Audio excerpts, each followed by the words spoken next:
তহসিলার্থী, আমি volunteer for Bangladesh থেকে আসছি। তো এখানে আজকে আমরা রাস্তার নিয়ন্ত্রণ করতেছি।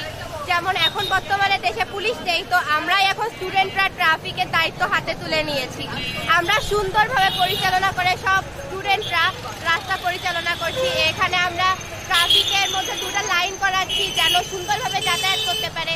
আমরা একটা লাইন রেখেছি গাড়ি আর বাইসাইকেলের জন্য, কারণ ওদিক দিয়ে আমরা অ্যাম্বুলেন্স তাড়াতাড়ি যাতায়াত করাইতে পারবো। কারণ অনেক সময় অ্যাম্বুলেন্স আসে কিন্তু আমরা ওই সময় যাতায়াত করাইতে পারি না, কারণ অনেক গ্যাঞ্জাম লেগে থাকে। তাই আমরা অ্যাম্বুলেন্সকে বেশি প্রাধান্য দিয়ে ওই জায়গাটার একটা ব্যবস্থা করছি যেন আমরা অ্যাম্বুলেন্সটাকে তাড়াতাড়ি বের করে দিতে পারি।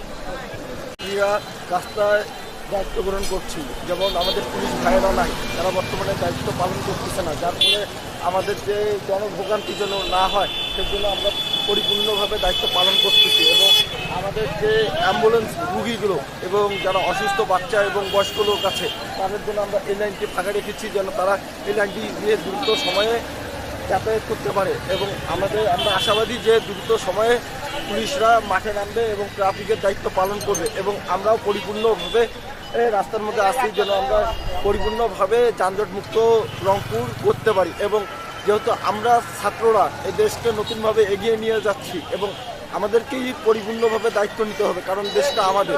আমরা যদি এগিয়ে না আসি কখনো এই দেশ নতুনভাবে এগিয়ে যাবে না এবং উন্নতি সাধন করবে না। তাই আমাদের প্রত্যেকেরই দায়িত্ব এই দেশকে সুন্দরভাবে পরিচালনা করা একজন ছাত্র হিসাবে। তাই আমি আমার দায়িত্ব থেকে এখানে রাস্তায় যানজট নিরসনে কাজ পরিচালনা করতেছি।